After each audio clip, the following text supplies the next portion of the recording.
Due to the COVID-19 pandemic, Pauline left her catering job to start a groceries business. Now, does your mama mboga make money? Let's find out. This is Founders Connect Africa.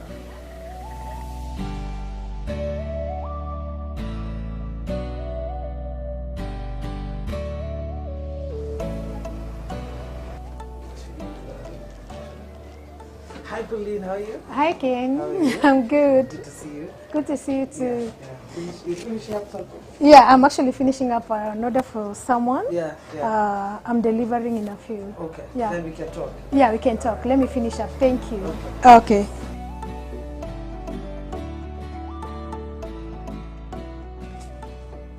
Thank you, Pauline, for giving us this opportunity to talk to you. I can see you're already busy. It's a Monday here. It's already busy. So let's start from the beginning, as I always say.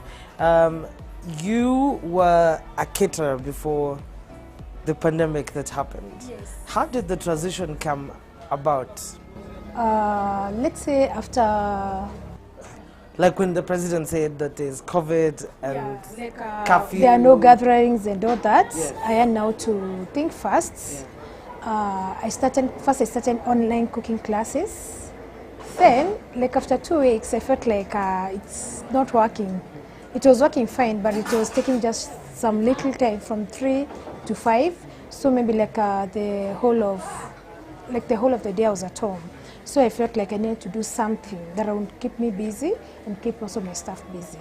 So now that is when I thought about the groceries. I just woke up one day, I got the travel permit, I went, sourced for the staff from Nakuru. I came, packed them in my house. I posted on WhatsApp groups, tested WhatsApp groups. Then people responded positively. People started buying. But after like 4 days also, I felt like maybe I'm not reaching a bigger number because they were spoiling, they're perishables. Yes. So now I just packed them in my car. I went and parked outside the estate, actually there. I parked there. Then like after 5 days, I think the neighbors felt like I'm obstructing them or something. Yes. Them pushing me from that side. It was a miracle. Yeah, it was a miracle because it opened up my mind. Like I think I need a shop. So where do you shop your groceries from? For me, normally, now after making the shop, I advertise my shop, and people were like, wow, that's a nice shop, wow. In the Facebook groups, the social media groups. Yeah. So people are like, wow, you have a nice shop. Can I be a supplier of something? Can I supply you? Can I supply you? That is how I go to meet some suppliers. Other few things I get from Marikiti. There are a few things that you can't even buy maybe from suppliers. Yeah. So I just get from the Marikiti, the lorries that come in the morning. But I'm telling you, with agribusiness, you can't go wrong. You can't go wrong. Yes. Wow. Yes. Yeah, you smile. You look like you can't go wrong. You can't go wrong. Yeah. If you actually do it the way it's supposed to be done. Yeah. Tell us, how is it supposed to be done? How do you... because what I have seen probably has... The major problem is the pricing. So sometimes the pricing from probably the farm to... There are a lot of middlemen inside the business. So there's the farm, there's now the brokers and all that. I think number one, the brokers kill the business because you find the farmer is selling something, maybe like 1,000, let's say like 1,000, but the broker won't sell that thing at 1,500. You can imagine now selling to the consumers. It will be pricey, of course, because you'll have to let's say, your prices. Yeah, and then you have to make like maybe something out of. Yeah, so you find that maybe in Nairobi, mostly I think it's in Nairobi, because in the where in the villages you find that like a sack of carrots it's very cheap, but when it gets to Nairobi it's very expensive. So someone who comes from where they grow carrots, they don't even understand why it's that expensive. So now the middlemen, the brokers, I can say they kill the business. Okay, that's where they eat, but at least there's a way that they kill business between the consumers and the buyer.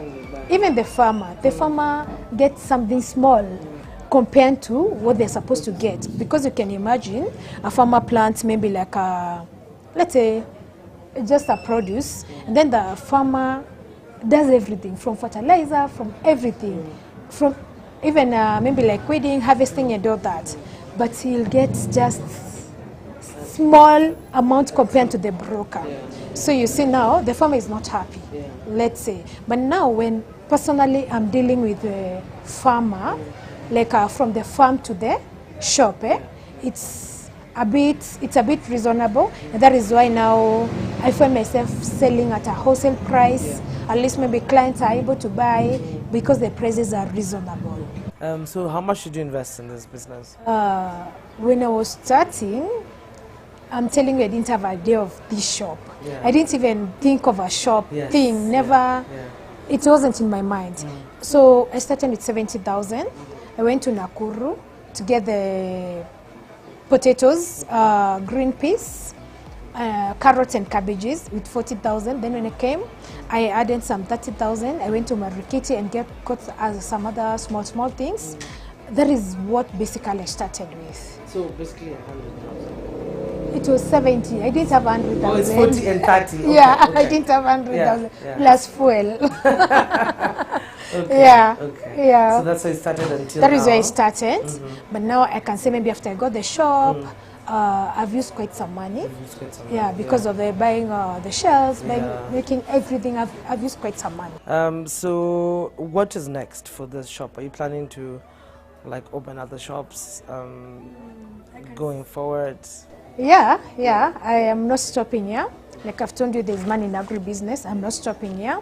Maybe there will be another Paldi in another estate, maybe in Kilimani, maybe in Lavington, in Karen, like whereby I can be able to move from Langata to with ease, or even Nairobi West, somewhere that I can be able to meet my clients. You know, like to satisfy my clients, because I think I am not stopping here. Yeah. You're not stopping here? No. You're in this business to grow? Yeah, I'm here to stay. Yeah. All right, so you've said middlemen are such a big challenge in this sector. What else is a major challenge to your business? The fresh produce, you have to sell them fresh. Otherwise, after a day or two, you can't sell. I do CSR. I have a children's home that I was taking care of when I was in catering. So I continued with them even after the catering stopped. So like when I stay maybe like 2-3 days, like we can't sell to a client because our clients are strictly online. Mostly walk-ins are very few.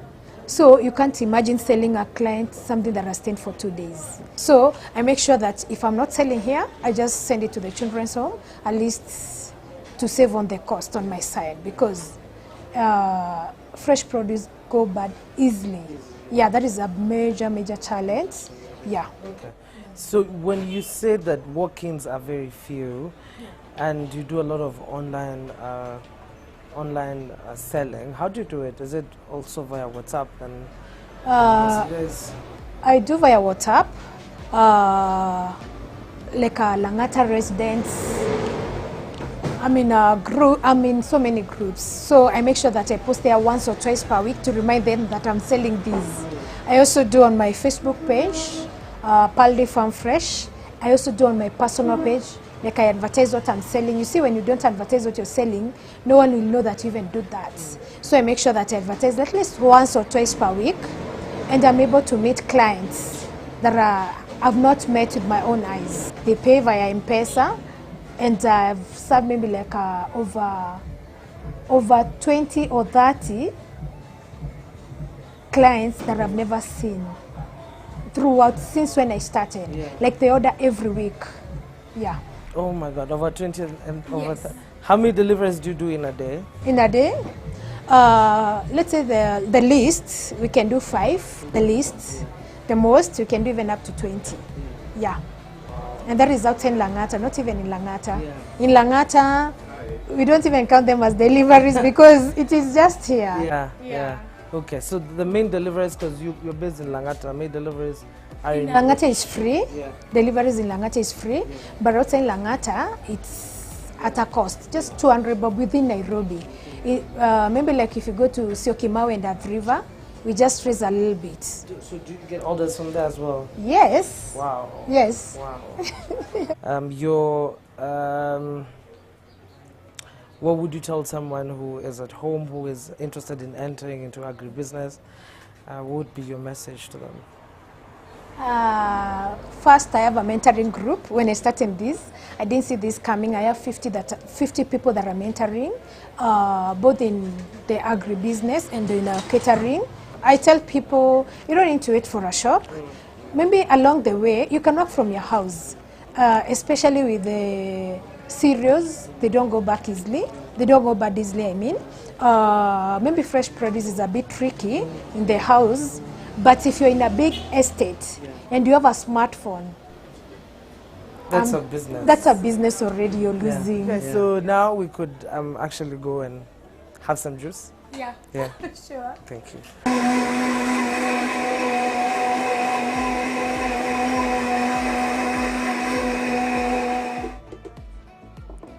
When you were young, did you ever think you would be doing this for a living? No, I never saw this coming. Maybe I thought I'd be a lawyer. Yeah, you can taste it. It's natural. It's natural. Very good. Yeah.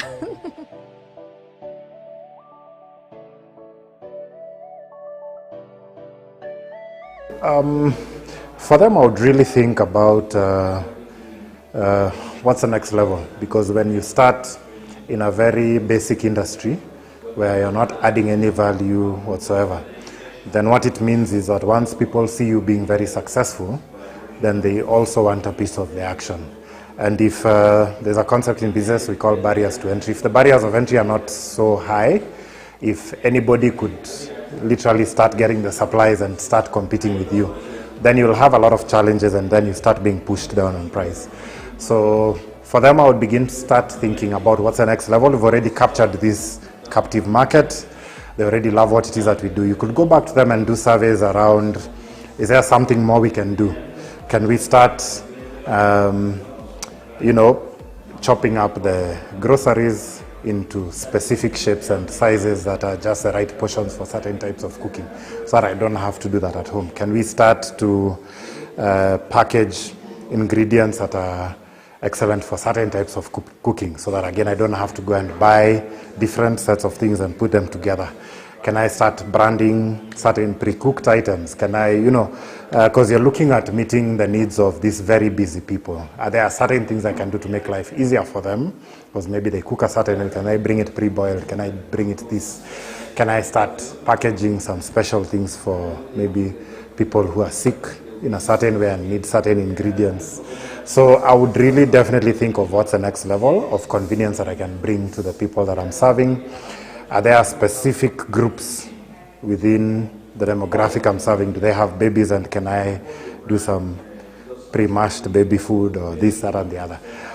Because if you don't move to the level where you're doing some value addition, then you find that people start to compete with you on the basic products that you're doing.